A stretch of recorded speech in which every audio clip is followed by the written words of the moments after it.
Wendell and Werner, who is going to report on news from the Loop Soup front. Thank you, Mike. And I didn't know that this was a non-random choice, but of course, it's great to be here at the Newton Institute and to speak at this conference in honor of Greg. I don't know if the converse is true, but it's definitely true that Greg is my most frequent collaborator, and true both ways. And obviously, I feel tremendously, fortunate somehow shortly after my PhD to have encountered the path of more senior, slightly more senior, great mathematicians who have basically, I have collaborated and learned tremendous from them, not only about, the content of the math, but also, the global attitude towards math and in the community, and it's always. I mean, our collaboration has been of a type, sort of, which is very. I mean, we are in some way very complementary, in the sense that we both like, to. When we're discussing things, very often somehow, one comes with an idea, and he starts the sentence, and then that's what happened to me. I said, "Oh, Greg, how about we try this?" And I didn't end the sentence, and he said, "Yeah, okay, I got it. Don't continue. I know where." So then the next step came, and sort of it was always a collaboration that didn't need a lot of actually, face-to-face in front of blackboard interactions, but was always, ping pong.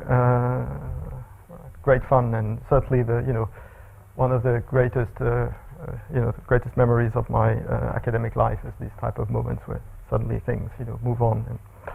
And one thing, of course, here is it's nice also for me to be here at the Newton Institute to say this, because somehow I've been here a couple of times. One time was long time ago, which corresponds to the time where I learned to know Greg, and he gave a lecture here at this 1993, 3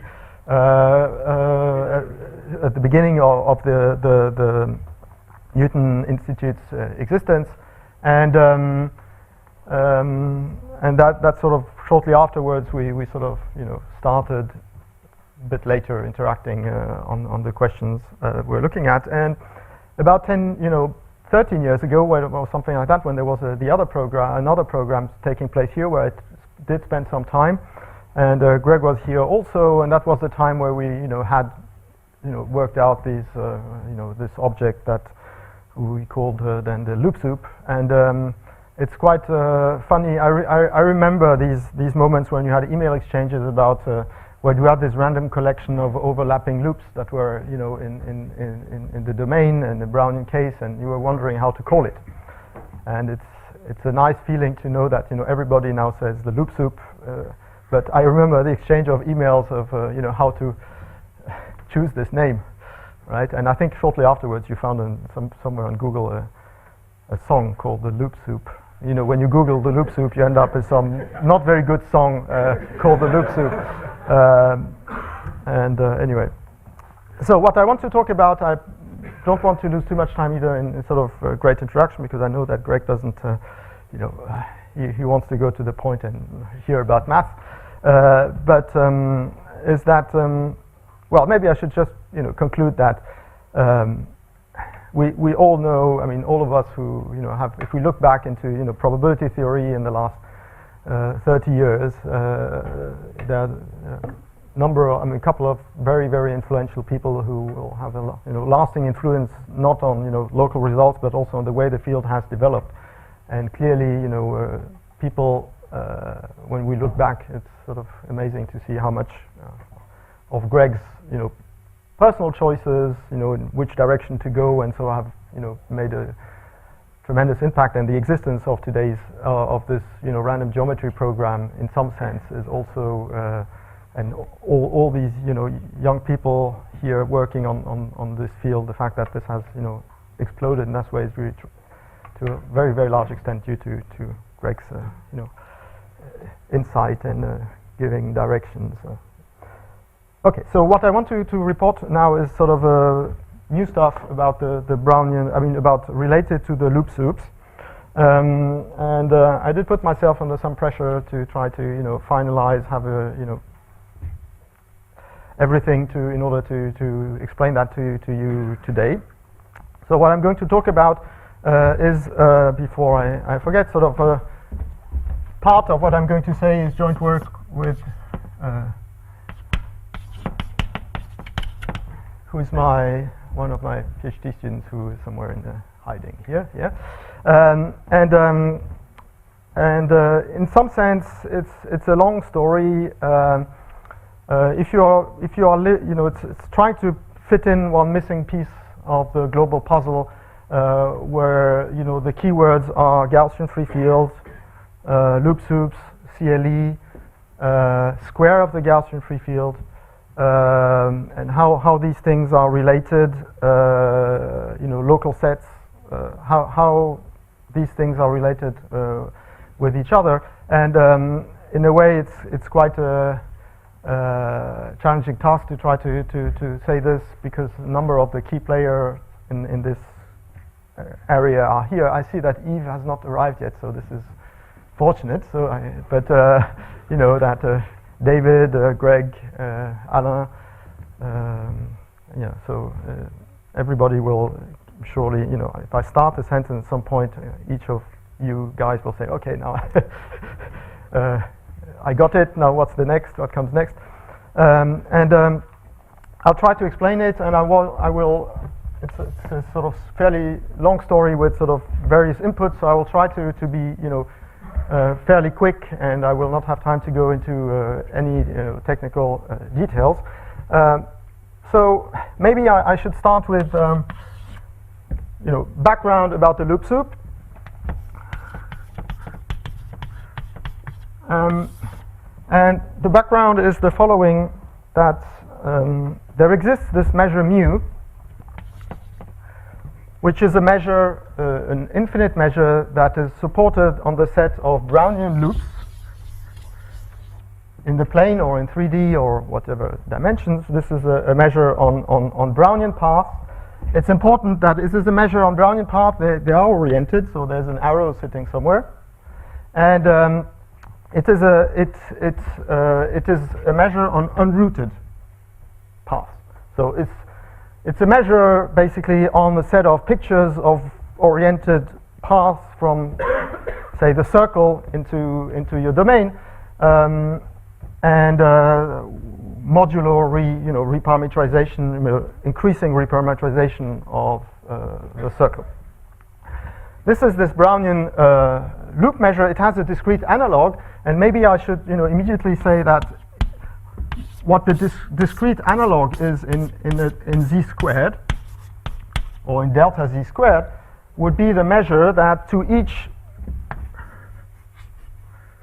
and here I'm going to start cheating a little bit, but so again, if you have a oriented path with n steps in z squared, the corresponding measure, corresponding what we call the Brownian loop soup measure here, is the measure that assigns to each cycle like that. I mean, sort of map from discrete circle onto z squared by nearest neighbors path that assigns a mass, say, 4 to the minus the length of this thing.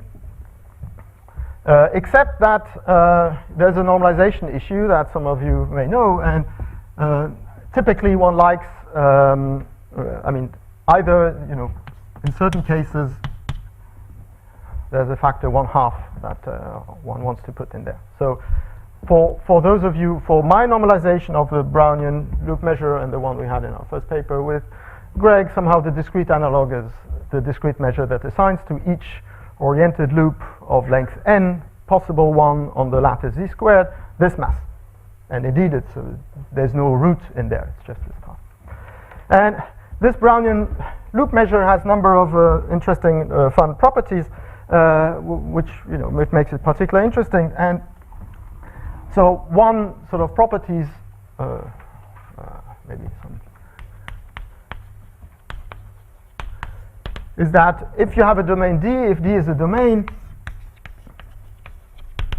and you define mu d to be mu restricted to those loops that stay in D, right? So if I take any, say, simply connected domain here, and you have this measure, yeah? Yeah, I forgot to say that I'm going always to view my measure on paths, modulo time reparametrization. So it will always be, it's not just the trace, because I keep track of, which points are visited first by the loop, but it's you just see the picture and, the order, cyclic order of the points that are visited, but not the actual exact times. And so if you have a domain like this, then obviously, if you define this measure here, it satisfies the first trivial property is that if D prime is a subset of D, if you take mu D and you restrict it to the loops that stay in D prime, it's mu D prime. That's just by definition. And the other non-trivial fact is that it is conformally invariant, right? So if you take a conformal map phi from domain D onto some other domain phi of D, then the image of mu D will be phi of D with no scaling term whatsoever. And this is, for this type of result, it's very important to have no marked point on the loop. It's this idea that you're sort of dissolving the, any marked point type information into this domain. Okay, this is true, of course, in only in 2 dimensions. Now, what you can do as a result, you can do, this is an infinite measure, which comes out, you have infinite mass on the set of very small loops of size smaller than epsilon is infinite, but the mass of the set of loops in a domain D of mass of size larger than something is finite. What you can do when you have an infinite measure is, you want to do probability. So what you do is you fix C positive, and you define a Poisson point process of intensity C times mu, and this is called the loop soup. This is the object that we decided to call the loop soup with intensity C in D. Okay. So the picture is you have your domain D, and then you have your set of loops that somehow fall independently into your domain. Okay. And now, because mu D is conformally invariant, this loop soup is actually also conformally invariant. It's a conformally invariant random, countable collection of loops that you can draw in your domain D.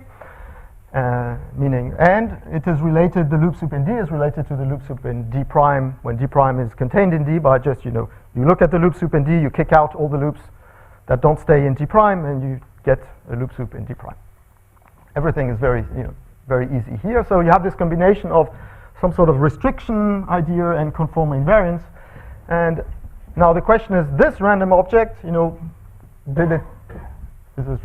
does it appear somewhere? Is it relevant for a number of things? And the answer is yes.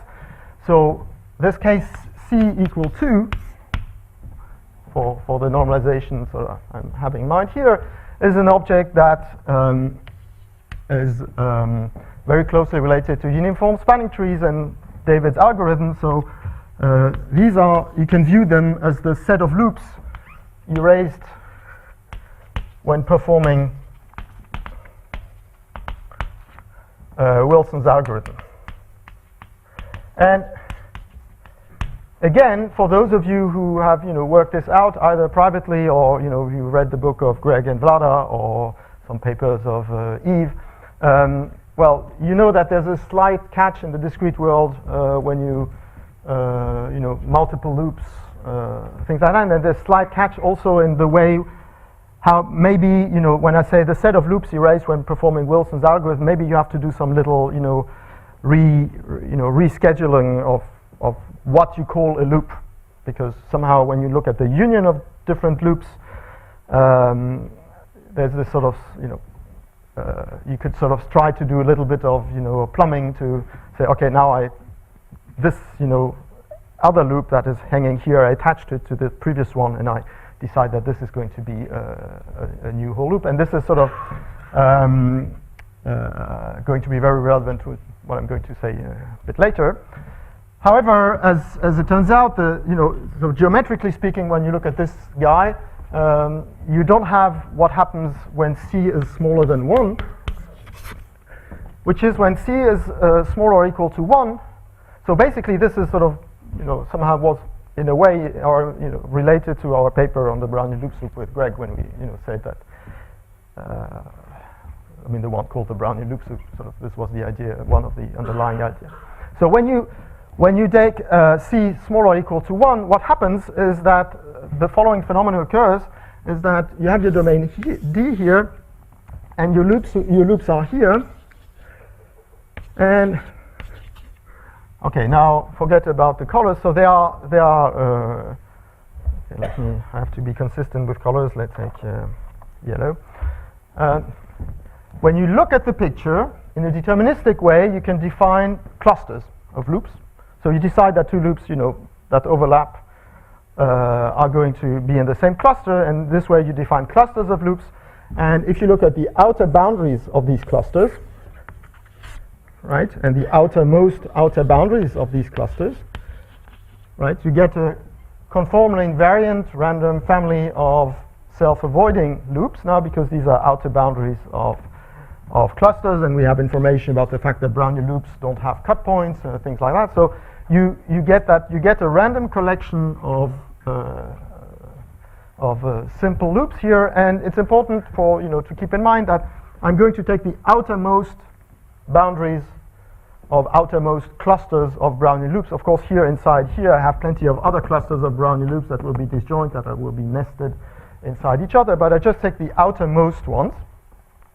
And it turns out that basically the intensity C equals 1 is the maximal one for which these clusters, there are such clusters that remain disjoint. When as soon as C gets larger than 1, the clusters, coalesce into one single big cluster.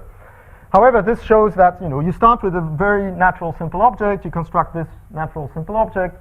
In some way, the Brownian loops, if you think about it, they are just using one piece of information which has to do with, what the Laplacian is locally, and then, trying to spread things according to the Laplacian.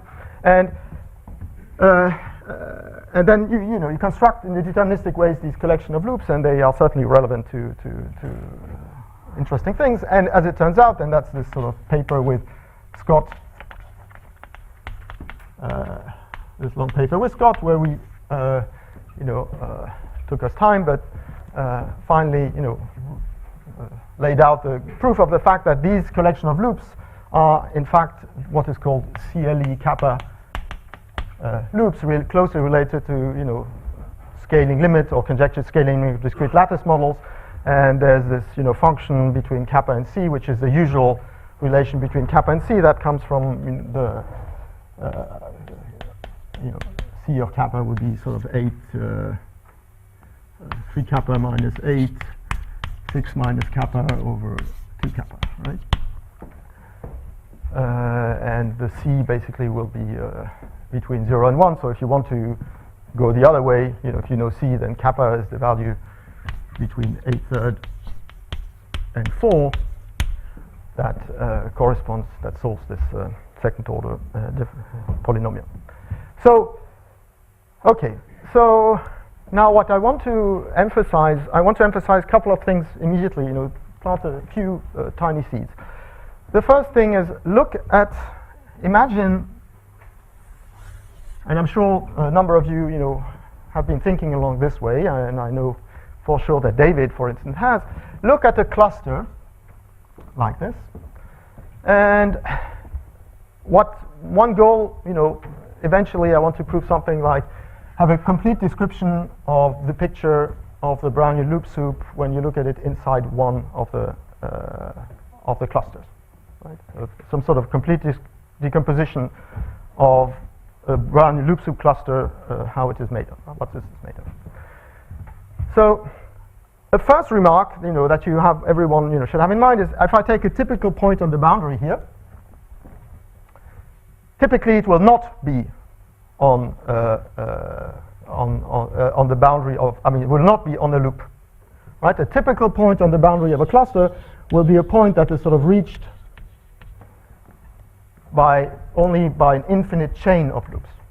Okay, so in some sense, the picture we have here is you have a cluster is not just a union of the loops that are contained, it's the closure of this union, right? And the boundary points, most of the boundary points are actually only, boundaries of clusters, but not on single clusters. On the other hand, if you think about it 1 minute, you say, well, imagine you have this picture, and in your Poisson point process, you have forgotten one loop, right? This is the picture of you, and say, oh, I've forgotten there's still, a big loop is going to fall down. Here it comes, and this big loop is going to connect together, clusters. And obviously, there will be points here when you travel between here. The first point on the red loop you will meet will be a point that is on the red loop, and that is on the boundary of the cluster created by the red loops. Okay? So there will be points, right, on the boundary, of course, of these yellow loops that are on single macroscopic loops that are in the cluster. So what I want to decompose now, I want to draw a picture with two types of loops, and maybe I'll use red and white because now I'm in Switzerland. So here is the outer boundary of this is the SLE4 loop, and I'm going to draw two types of loops inside. I'm going to draw just the loops that are inside. So I have the loops that touch the boundary.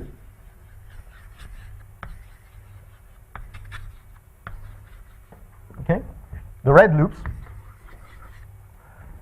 and I have the ones that don't, the white loops.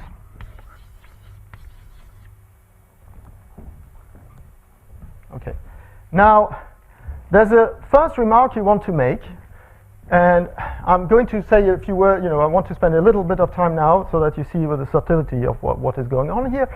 The remark I want to make is you come from the outside and you discover this is the boundary of the loop. Now, what comes, so little argument, but it's sort of fairly natural, sort of combination of restriction ideas, the usual backup trick of restriction ideas plus conformal invariance, tells you two things. If I condition on the collection of yellow loops that you have here, so conditionally on all these outermost boundaries,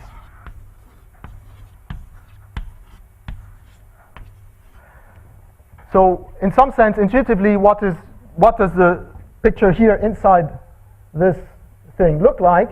Intuitively, you want to say, well, it's a loop soup in that domain, conditioned on the fact that there exists a single cluster that is touching all the points on the outer boundary. Right? It's a loop soup conditioned to create exactly this outer boundary as outer boundary of one cluster.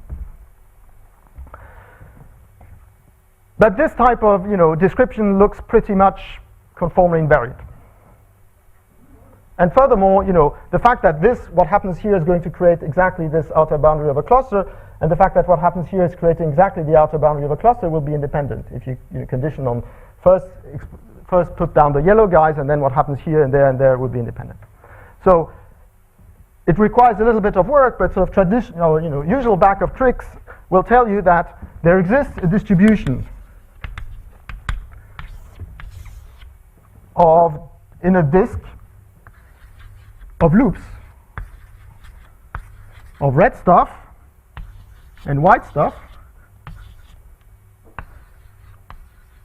Okay?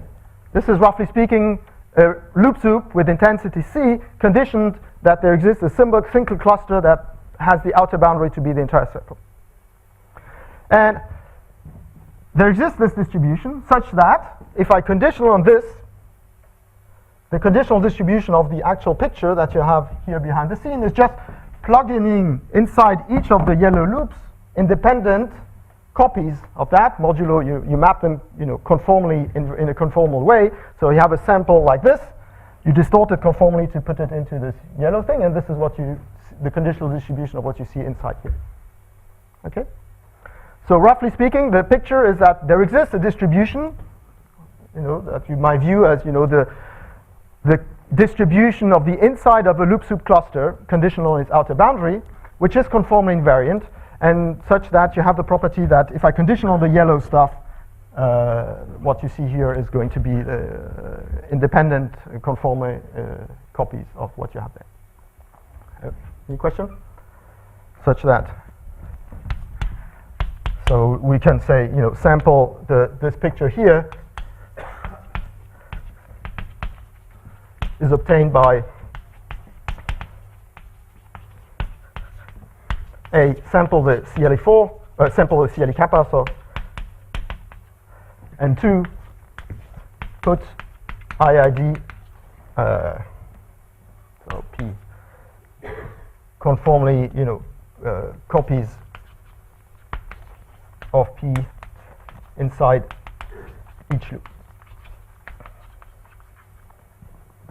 Okay?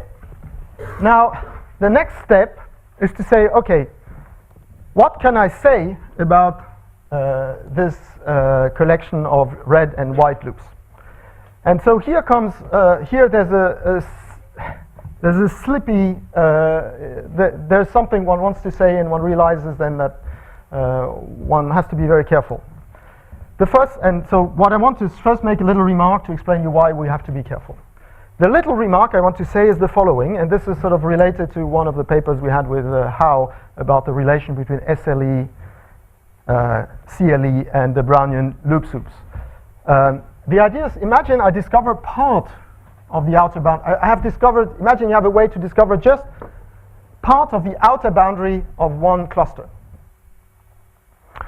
Then here you have, you have some red stuff that is connected to this piece that you have discovered as well. But you have not discovered anything, anything else, any one of the white one or any one of the red ones that will be connected to the outer boundary of some other parts of the cluster. Right? Somehow you bump into your cluster here and then you explore all the loops that, each time you see a loop, you go around it, come back, and then you go a bit along the boundary, you find the loop, you go back. So you explore this boundary, sort of discrete case, it's sort of clear what one is doing in an algorithmic way, clearly exploration. Then what happens is that if you view this picture like this is heuristic what I'm saying. If you view this picture like this, and now what you have is, what is the collection of the remaining loops in your loop soup? Imagine you are doing this in the whole plane. This is just, to stimulate your imagination. You're doing this in the whole plane. So you have a loop soup. I have discovered this. And now I look at the outer boundary. Somehow, the only relevant thing in order to construct. This is the outer boundary of the red stuff that is attached to this piece of the boundary. It's very easy to see that the distribution of this outer boundary should be something that satisfies restriction, conformal restriction, in the sense that I'm not going to describe, but basically if you condition it not to hit this, then the conditional distribution will be the one that is like if you would have restriction. So somehow, even though the red stuff looks like a very complicated structure, what you end up is that its outer boundary of the red stuff that is attached to here is going to be satisfying conformal restriction in the complement of the yellow path, where this is forbidden. You're not allowed to touch here, and you go from here to there. So it's these one-dimensional restriction stories. I don't, unless you know already what I'm talking about, you can't make sense of what I just said. But I just want to explain that one thing we know here, if we push this further, is that there's something special going on depending on the value of kappa, which is the value kappa equal 3.5.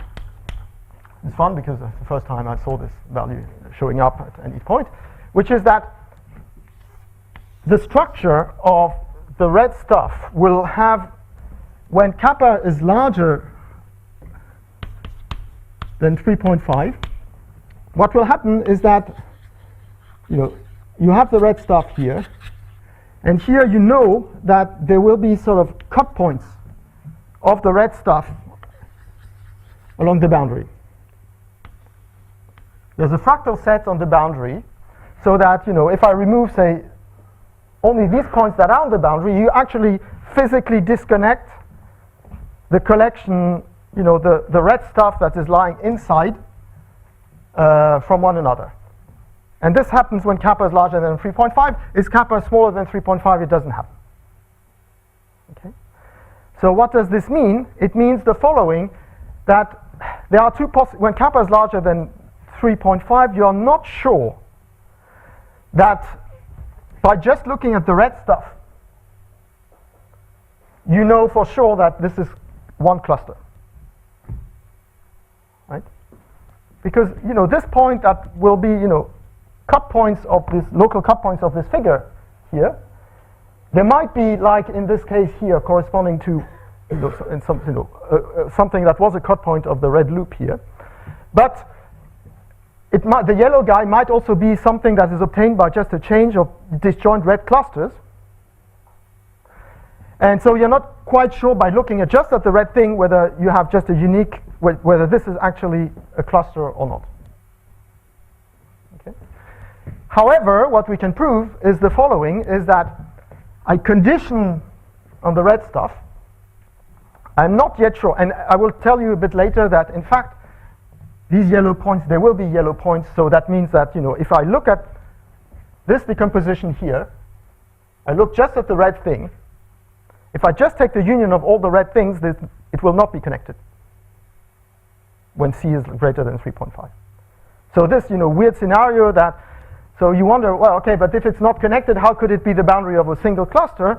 And you say, well, it will be, the point is that almost surely, if I look at the picture of the red stuff, if I add a Brownian loop soup of white stuff inside, they will make sure that these red things that are almost going, will be connected to the inside. And when I say almost surely, that means that this will be reached, this will be, this fact that we are going to connect these red things that are on the boundary together into a simple cluster will be achieved by the very, just the job will be done by the very, very small white loops that are very close to the boundary. Almost surely. Right? So, why am I telling you this? Well, first of all, it's a fun thing, but there is something deep going on here, which is the following, and for those of you who have read, local sets, Gaussian free field, which is the point I want to go to in a minute, this is very reminiscent of the stories about local sets of the Gaussian free field. Namely, you discover the loop soup clusters from the outside. Okay? And then you can say, okay, I discovered loop soup clusters from the outside. I know this is the outer boundary of the loop soup clusters. I'm going to discover the red loops, all the loops that I encountered by going around the boundary. I'm going to, go along them. By doing them, clearly, I haven't, gone into looking at the white ones that are there, and because I haven't, and the point is that in order to make sure that this is actually a loop soup cluster, discovering the red thing is not quite enough. You have to go infinitesimally to the inside of your domain to, see a little bit what is there and to say, yeah, okay, this is indeed, a boundary of a single cluster. However, because you can go as infinitesimally as you want to explore this, to make sure that this is going to be the outer boundary of a loop soup cluster, in some sense, the fact that this is the outer boundary of the cluster is independent of the white stuff that is inside. Right? You discover this thing from the outside, you discover the red loops, you can resample all the white loops according to a white loop soup in the non-yet explored domain, and the fact that the red thing is, that this is the outer boundary of a single loop soup cluster is actually going to be preserved. So, what I mean is in some sense, the red stuff is enough, discovering these red things is enough in order to make sure that this is the outer boundary of a cluster. However, if you only see the red thing, you can't just say, I go algorithmically, I walk along the boundary of a cluster, because somehow, in order to decide that this is a cluster, you are using some infinitesimal information, but by some sort of 0-1 law, you know that you never have really to go inside your domain. Okay? So a consequence of this thing is the following, if you want to come back in this picture here, that here in this description, the white stuff is just a Brownian loop soup, which is independent from the red stuff. Because in order to create these outer boundary, to make sure that this is the outer boundary of a cluster that is visiting all the points of the boundary, you don't need to look at the white guys, only checking the red thing that touches the boundary is enough. So you can resample the white thing, which is a loop soup in the remaining to be discovered domain when you sort of try exploring from the outside, and therefore, and without changing the event that this is going to be the outer boundary of a cluster. So what you get is that white stuff is a loop soup, independent of everything behind, right? So it's just a loop soup inside this domain here, and that now, which is independent from the red stuff. Okay. So, and we have this slight thing that is bugging us about, how, if I see the red things, how can I decide whether these yellow cut points on the boundary, when a kappa is larger than 3.5, how can I decide whether this red thing, this yellow point, by just looking at the yellow point, can I see whether this yellow point was a point that was actually on a red loop, like here, or whether this point is just, a chain of disjoint red things. And the answer is we don't know. And if we just see the picture, we'll have to toss a coin to decide which scenario is going on. By just looking at the point, you don't know if you are, in the case kappa equal 4. So that's just a way. Okay, so here this is, loop soup stories value. This what I say here is okay for any kappa. It also goes in the direction that David at some point was mentioning to me as well. That is, indeed, if I take one loop soup, when you have a picture like that, because of the fact that inside each of these guys you have the red stuff and the white stuff, because of what I just said, the white stuff is an independent loop soup in the domain. So you can use the white loop soup in order to go on and define inside each of these loops. You iterate the thing, you use the white loop soup in order to create clusters of loops, and then in this way you are going to create in an iterative way nested families of CLEs. That means one loop soup is enough to create a whole nested families of CLEs. You don't have to only look at the outermost boundaries. However, there's some stuff is there on top of it, which is the red stuff. Right? So you're going to define this family of this nested family of CLEs, but you have the red guys that are random there, and they are not, they are somehow more or less independent of the CLE business. Okay. So that was one story. I have to rush because this is one out of 3 stories. So 2a. So 2 now will be C equal 1 case. And so the GFF story. And maybe GFF squared story. In the continuum, and 2b will try to explain this, where this all comes from the continuum, discrete case. So here what we have is something special. This seems to be working for any C, but as we know, when C equal 1, CLE4 is sort of have a special relation with the Gaussian free field. Something special is going on.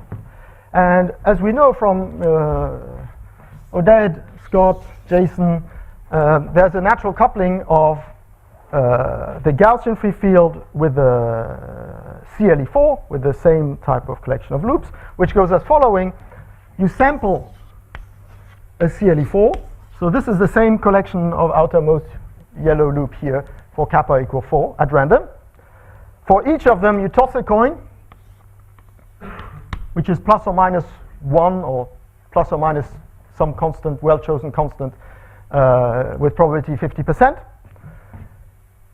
And then inside each of these guys, you choose epsilon I plus an independent Gaussian free field in this yellow thing. Okay. And you look at the picture you get, on the large scale, and what you get is this is just a Gaussian free field in the entire domain. Right? So in that configuration, what you have is, you sample the yellow thing, you toss a coin for each of the yellow thing, and then inside you put a Gaussian free field. You add, this is this height gap thing. You either go up by 2 lambda or down by 2 lambda, and then you just have a Gaussian free field in there. And it's essential here, there's this idea of local sets that is very crucial in the papers by by Odette, Scott, and Jason, which has to do, in some sense, you explore these from the, there's a way to explore this interface locally without having, you just discover infinitesimally the Gaussian free field in your infinitesimal neighborhood, and you're able to, deterministically decide what it is. It's important, right, that here somehow to keep in mind that the Gaussian free field, in some sense, when you're looking at it very close from the outer boundaries here, because of this coin tossing, each of these small loops that are near, small yellow loops that are near the outer boundary will have tossed a coin to decide if it's plus or minus. So somehow the Gaussian free field boundary values on the outside is going to be 0, and on the inside is going to be epsilon I. I mean, this, either plus or minus 2 lambda, depending on the coin toss you had. So there is this thing, and there's this other story, which of course, goes back to Dinkin and Szymanczyk, and which has been very, thanks to Yves, has been sort of revived in that context, which goes as saying, well, there is a coupling, there is a relation between C equal 1 loop sup here and the Gaussian free field, and this relation actually holds both in the continuous and in the discrete. And it goes as follows, and I'm going to be a bit elliptic because of lack of time, but basically the thing is, I take a loop sup. Okay. And the idea is you take, for C equal 1, and the idea is you take whatever cutoff you want. So say, let's forget all the loops that are of size smaller than epsilon. Okay. So you just do some approximation of your big loop sup by just throwing out all the small stuff. And then there's a natural quantity, which is the occupation time. Right? I have this cutoff. I have T epsilon, which is the accumulated occupation time of all the loops. Because I did throw away all the small loops, I only have finitely many large loops, and this accumulated occupation time will be finite. Yes? So considering a particular parameterization of the loop now? Oh yeah, I'm using the Brownian time. Okay. So you have this guy, random variable, and now if you do what? Okay, maybe I'll show you. If you let epsilon, this. But when epsilon goes to 0, because of the very small loops, this goes to infinity. However, if you subtract the mean, you take this occupation time minus its mean. When epsilon goes to 0, this will converge to a random variable. And sometimes you write it like that. So this is more or less explained in Yves' lecture notes in Saint-Flour, I guess, and if you do this, and you let epsilon go to 0, what you get is, well, it's a field, it's a random variable that to each A, to each A you associate a random variable, and this is the square of a Gaussian free field. Again, the square of a Gaussian free field is not well defined in the continuous directly. You have to do some little trick by subtracting means, but this one here is exactly the limit of this one here. So what I mean is, there's a direct relation between the loop sup occupation times and the square of a Gaussian free field. In the discrete case, you don't even have to put these double dots. In the discrete case, if you are clever, you are using, like Yves, you're using continuous time chains, and then you have an exact identity of, the occupation time and the square of a Gaussian free field. There's no renormalization needed because the square of a Gaussian free field in discrete case is a discrete is a finite random variable. Okay, so this makes you wonder. You say here I have loop sup. The loop sup is connected to CLE4 when C equal 1. It's connected to the square of a Gaussian free field. The square of a Gaussian free field can obviously be coupled with a Gaussian free field. That's sort of, it's not totally obvious, but indeed, you can couple them in a natural way. If I have a Gaussian free field, there's a natural way to define the square of the Gaussian free field double dots, which itself is coupled to a CLE4 by this picture here. So the question is, come on, it ought to be the same CLE4. So let me just explain in a few words, and again I have to rush because And I don't want to, so here there's one approach to prove this, so one possible approach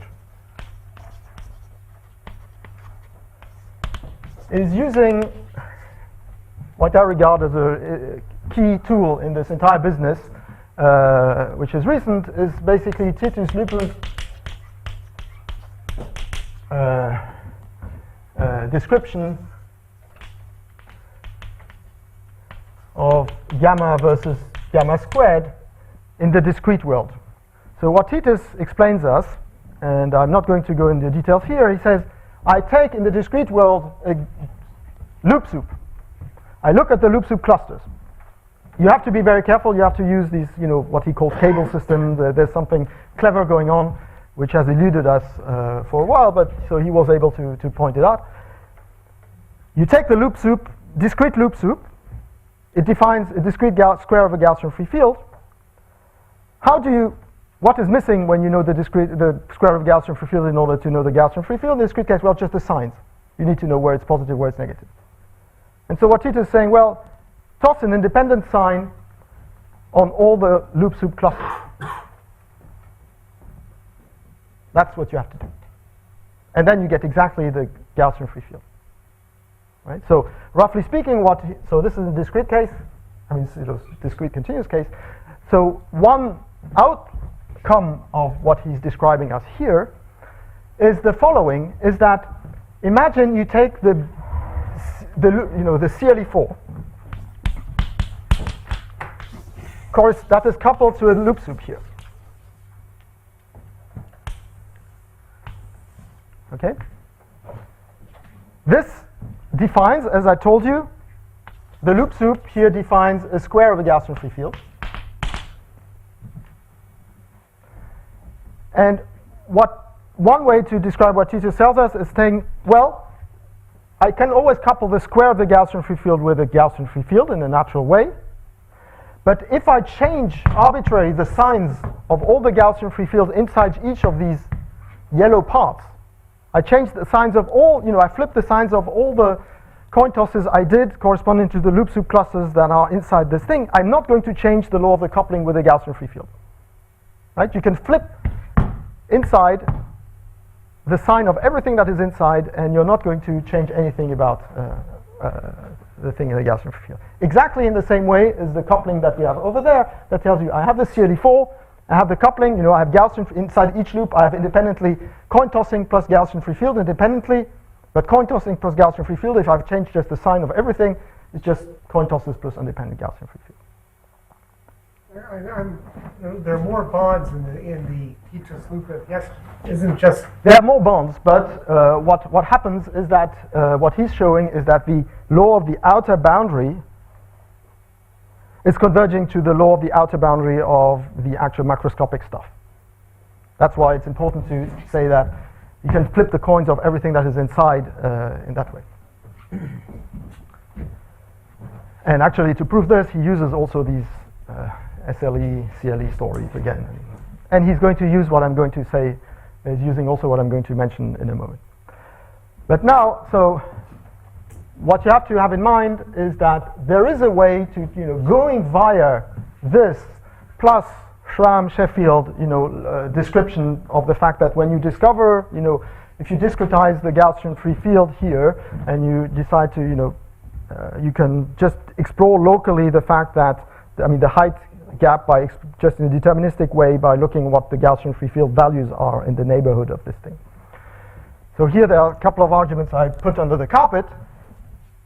But if you believe me and say, okay, in this coupling, what you have is that there is going to be a way to couple loop soup, Gaussian free field, CLE4, in such a way that the CLE4 associated to this Gaussian free field is going to be the same as the loop soup associated to the CLE4 associated to the Gaussian free field will be the same as the CLE4 associated to the Gaussian free field, to the loop soup, right? In such a way that the loop soup is indeed the square of the Gaussian free field that is defined on the other side. And this, in some sense, has to do with the fact that in the loop soup, we know that on the outer boundary you are 0 because you've tossed coins, independent coins inside each of the yellow loops here. And here on this side, what you have to say is that if I zoom in and look at what happens here, I'm conformally invariant. Okay? So there will be, in your recipe, there will be some bias in the Gaussian free field, but somehow what happens here and what happens there will be, going to be independent when this becomes smaller and smaller. They will be asymptotically independent, so you take the mean value on the boundary, on any part of the boundary, you will get just a law of large numbers thing that tells you that there's going to be a height gap. And if there's a height gap, that can be only given by the value of lambda described by Scott and okay. So this is a big detour. And of course, when you do this big detour, you wonder if there's not a shortcut somewhere, and that's what I'm trying to explain a bit later. Okay, so you have this here, and now what is going to happen is that this has very weird consequences. Something that, then you become very suspicious, because this will have the following consequence. And I'm going to, describe the consequence in a few words. It's going as follows. In this coupling, right, what you have here, if I look at just this picture, the inside of one loop soup cluster, you have an occupation time. Oh, well, okay, you have the red stuff. So by the way, the red occupation time is finite here, because you have finitely many, you have infinitely many small red loops, but only finitely many macroscopic ones. So if I take the global occupation time, and how much time did the union of the red guys spend here, this is finite, because it's a positive distance of the boundary.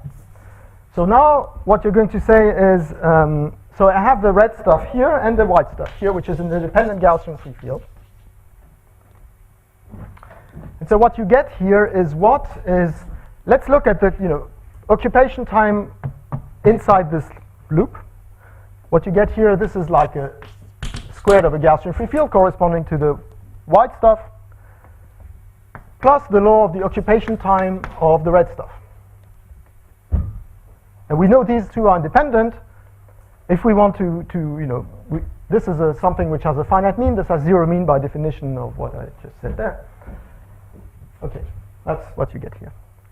But we've just said, well, it has the same distribution of conditional.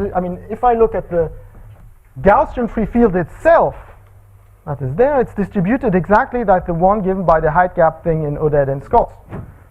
So this is Gaussian free field plus constant, plus or minus constant. So this will be equal in distribution, or actually equal in this coupling, to something which you might view as this. Okay. Now you look at this and you say, I've seen that before, right? And there's someone here in the audience who knows that very well. So what Smithman showed us is that when you have a Gaussian free field, you add a constant to it, and you take the square of this thing. This has to do with, of course, Dynkin semantic and semantics. This has the same distribution as the square of a Gaussian free field plus an independent, so maybe I call it blue here, a Poisson point process of excursions from the boundary. So here now the picture is the blue thing, occupation time. So now we have a Poisson point process of just excursions that go out. And they are independent from each other. Okay? And what you have here is basically, Gaussian free field plus this random variable is going to be in distribution equal to that one. This is related sort of Dynkin's isomorphism type results. So what we get here, and of course this one, right, is somehow the same as this one. This Poisson point, you can center everything to make sure that we're not, cheating with, putting some means along the way. But what you get is this is independent from this, and the theorem this is independent from this because of what we said before. This is a field, right? So, it's not the sum of random variables, it's just, the field. And so what comes out is what? Is that this has the same distribution as that. look at Laplace transform of e to the minus this on some set A, it's going to be, the Laplace transform of the sum divided by the Laplace transform of this one, and you put it on the other side and simplifies. So what you get here is that the occupation time of the red stuff here is distributed exactly like a Poisson point process of excursions away from the boundary. So now you feel, how could that be true? Sounds a bit fishy because, the red stuff is coming from loops, right? So if I have a long excursion, somehow the loop has to, close up somewhere, so it should have an influence on what the other excursions away from the boundary are doing, because I have to come back. I have this big loop, I see this one big branch, I have to come back. Okay, so now let us try to first be suspicious, and let me explain you, one of the very strange things that comes out. So what comes out, one of the strange things that comes out is the following. So theorem, the occupation time of the red stuff, of the red field, is distributed exactly like the occupation time of a Poisson point process of Brownian excursion with a well-chosen intensity. Because of what I said before, we know what the intensity is. It has to be this alpha equals 1/4 intensity that gives rise to the 1/4 restriction measure I mentioned very briefly when I mentioned the restriction measure stories. So now imagine this is true. What is going to happen is, well, first of all, of course, the occupation time of excursions describes the trace of the excursion. Right? So what you know is that this thing tells you that if I see the picture of, what do I see actually? I see the red stuff without all the points on the boundary. You'd erase every information that is sitting on the boundary, just look at, the excursions away from the boundary of the red stuff. This will be distributed exactly like a Poisson point process of independent things with intensity 1/4. So it will be a picture like that, and this intensity indeed is going to create, cut points on the boundary. The picture will not be connected. And now, because you have cut points, imagine you have a picture here, I have a cut point, here, seen from 0. I have a cut point here, here, here, and then the picture is basically here, you have some stuff, here you have some stuff, here you have a cut point here, here you have some stuff. This can happen because of, it's a Poisson point process, so this, you have a picture like that. And now you say, well, is this yellow point coming from one single red loop? I mean, was this point on a red loop? Or is it just a point that corresponds to, clusters of red loops are here and clusters of red loops are here and they're disjoint, they're just going to create a single cluster because of the white ones inside? Well, the answer is, well, I don't know, but one thing for sure is either all the yellow guys are on one single loop, just for topological reasons. If the Brownian motion goes here, the Brownian loop goes here, it has to come back. And the only way it can come back is just by, visiting all the yellow guys on the outer boundary there. Right? So, scenario number 1, all the yellow guys that are here, of course, they are all on one single red loop. Right? And the single red loop is basically doing something like that, and it's going here.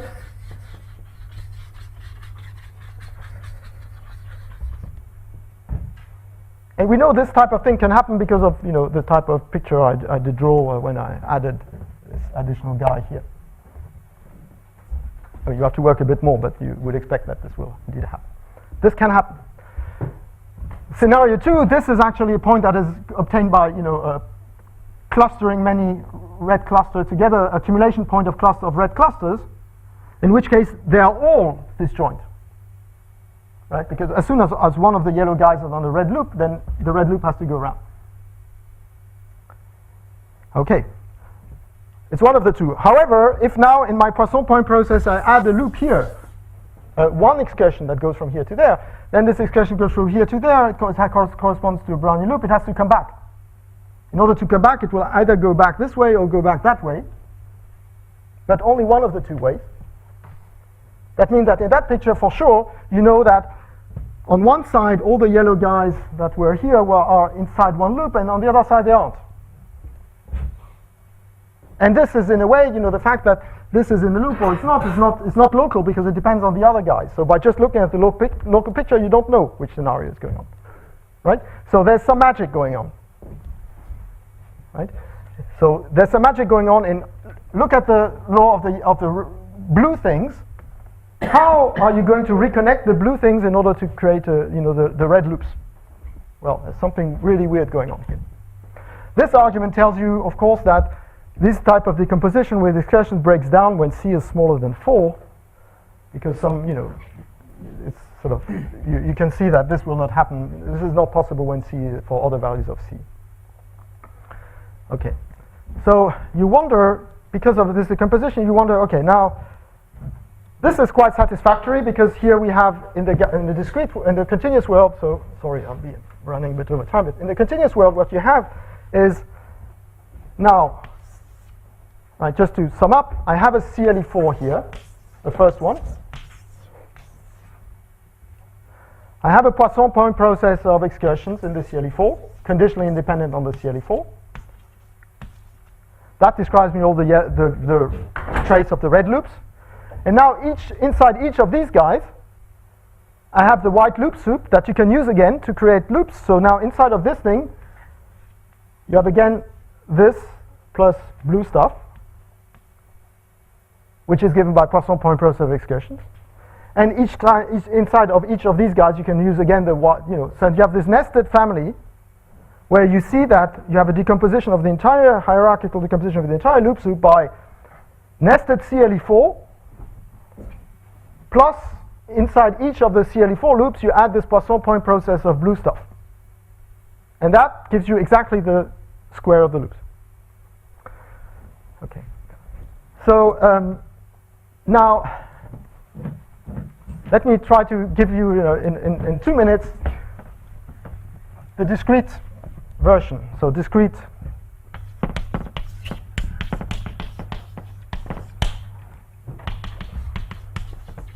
I wish I could be able to give that and turn that into a proper proof. I sort of might take many years, but the discrete explanation is as follows. And of course, it's close to the heart of all of us who looked at Wilson's algorithm, loop soups and stuff. The discrete version is the following. What is special about the C equal 2 loop soup? The one that gives rise to Wilson's algorithm. Imagine you have a loop soup in a domain, D, and you're discovering the loop soup corresponding to Wilson's algorithm in a subdomain. What I mean, you're discovering all the traces. So you have the loops that are here, okay? And then here you have the ones that are half cooked, they're half finished. Okay? So you have a picture like that, and here you see, okay, here I go out, I go in, I go out, I go in, I go out, I go in. Okay? Conditionally on that, what is the conditional distribution of the remainder of the loop soup, right? So we have explored part, the loops are inside, but we have explored part of the loops, only pieces of loops that are inside. Well, it's really an absolutely elementary exercise to see that when C equals 2, right, which corresponds to the case where the mass of each loop is just 4 to the minus its length. And elementary exercise of Poisson point process tell you that the conditional distribution of what remains to be of the loops in the remaining to be discovered domain, as well, of course, there are the loops that don't touch this piece, so we don't care. They're just an independent loop soup. So we just need to find how are these guys going to be connected with each other. And the result is just, clearly there will be something like discrete random walk excursions from here to there. But of course, you don't know whether this guy is going here and closing up here or something like that. So what you do is just you put a weight 4 to the minus n to each excursion, and you do the sum over all pairing of points here, of outgoing to ingoing points, putting a weight 4 to the minus n to each excursion, right? So each configuration like that will be weighted by 4 to the minus n, where n is going to be the thing. Important thing is that each outgoing excursion is to end up at the ingoing point here, arrow here. Well, when you have the picture with the outgoing, ingoing arrows here, you have the condition, you know the conditional distribution of what remains to be discovered outside. You don't need any other information about what goes on inside. In particular, you don't need to know how many loops you are actually creating. By connecting these guys outside, you don't care if actually you're just creating a single loop or 2 or 3. This will depend on what happens inside. And this is just because the mass, in the Poisson point process picture, the mass of the given configuration of loops will be just, roughly speaking, 4 to the minus total length. There will be no term that involves the number of loops. And this is because this is just 4 to the minus n. There's no constant term in front. If there would be 2 times 4 to the minus n in front of the mass of each loop, then you would have 2 to the power number of loops that will show up in this picture. So that's the magic of Wilson's algorithm C equal 2 thing, right? That you have this sort of Markov property. In some sense, you could actually just discover, what happens, what arrows are on a single line, how many guys are going out and in, and then you just need to, you can say, okay, outside, I have the excursion that connect to the outside, they're independent from the excursion that connect to the inside, given, the arrows that I have on there. Now, what happens when, in our case, what changes, and this is now the key point, what is the crux of the difference, is just we don't look at oriented loops. Our loops, in our Brownian loop soup case, they don't have a definite orientation. Remember, we're looking at the occupation time. We don't care whether the loop goes that way or whether it goes that way.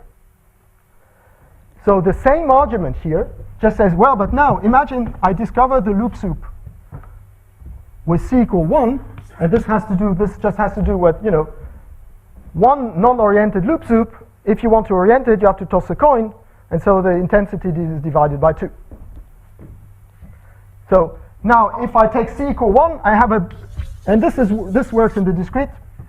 Okay, I have the loop soup, which is a loop soup C equal 1 of non-oriented loops. I see what happens in this domain here, and I see, I discover this type of stuff. So I have a number of outgoing points here that go out, and you wonder, okay, what's the conditional distribution of how I'm going to couple them together? What's the conditional distribution of loop soup outside? And the answer is, well, exactly as before. You just have to find a coupling of these points. Now you don't have the constraint that the outgoing have to be coupled with the ingoing.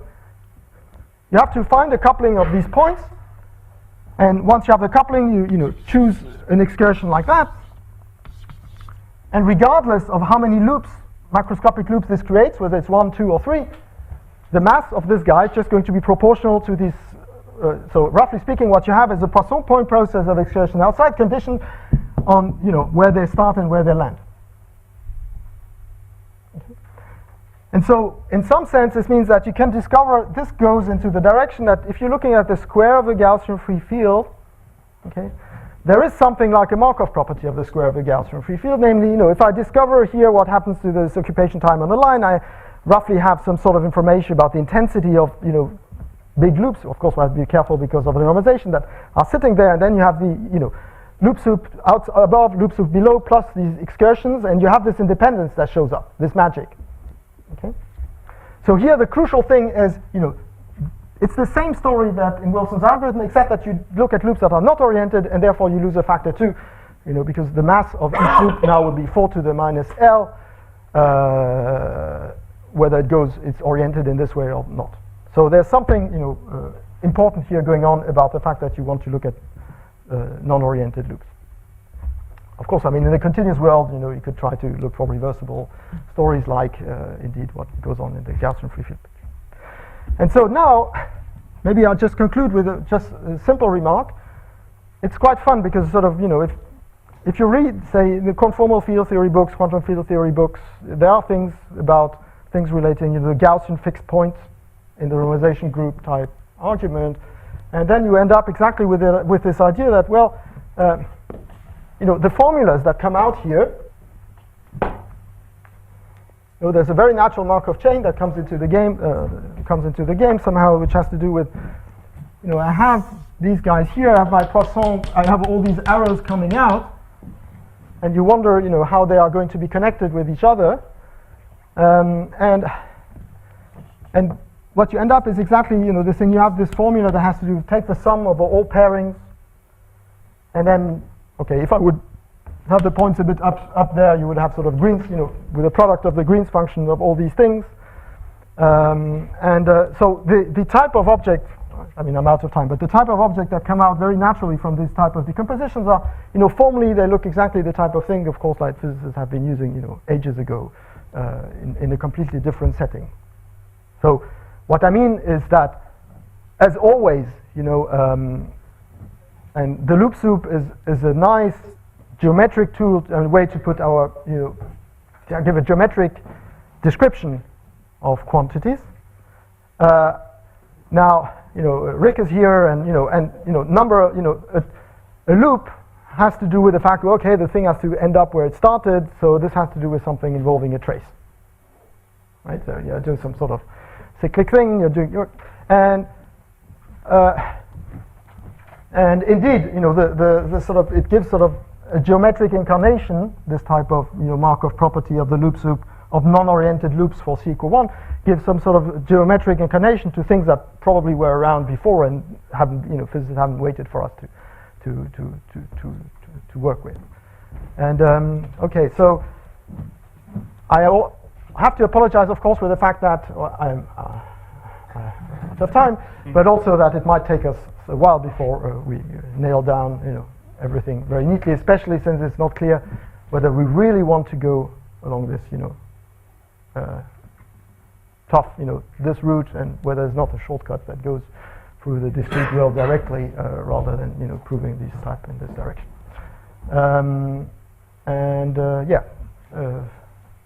Maybe one final remark is to answer the question that Yuval is going to ask. I see a positive chance that this decomposition of the loop soup cluster, this magic thing that by looking at the clusters you can sort of cut it into smaller pieces and then iterate those smaller pieces depending what happens elsewhere. Maybe I see a positive chance that one can prove that not only the complement of the Brownian trace is actually finitely connected, but the complement of a loop soup cluster of C equal 1 might be, a complement of the the red stuff might be finitely connected, because either you can cut it here, you can go here to the outside, but now if it's a cluster here, and you can actually try to iterate the thing. So there might be some roadway to our old friends of ours that might resurface here, but I wouldn't vouch anything. Thank you. Thank you.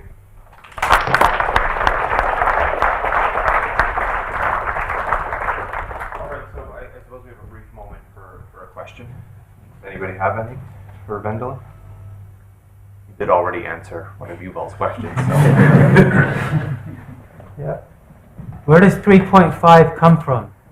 3.5, well, it just comes from, in some sense it's not a relevant number because it does, it comes from the fact that we know, I told you, we know what the restriction measure is going to be when you look at, you discover part of the thing, how many, and so you know what the corresponding alpha is going to be, when this ceases to touch the boundary.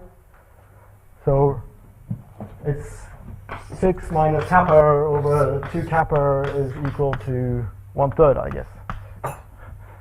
Am I doing something wrong here? I think that's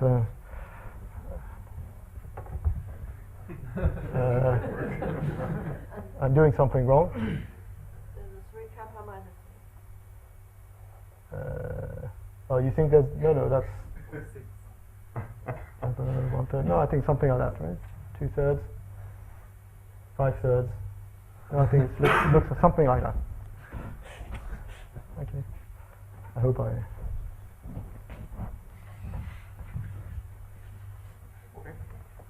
Or maybe it's not 3.5. Okay. Where's not 1/3? Huh? Maybe it's not. No, I think it's 1/3. I think we proved that's in our paper, right, Greg? That the restriction measure stops touching the one-sided restriction measure stops touching the boundary for the value 1/3. I think that's what we. Okay, that helps. So. But anyway, so that that's basically where it comes from. The important thing is that when kappa is equal to 4, actually, the thing touches the boundary, and if you go down, when kappa goes to a third, you get the outer boundary on the other side is necessarily a third, it doesn't touch the boundary, so you have this sort of go back and forth. Okay then, so we can reconvene at 11:30 after the coffee break. There's going to be coffee and treats served outside, and let's give Wendelin a big thanks again.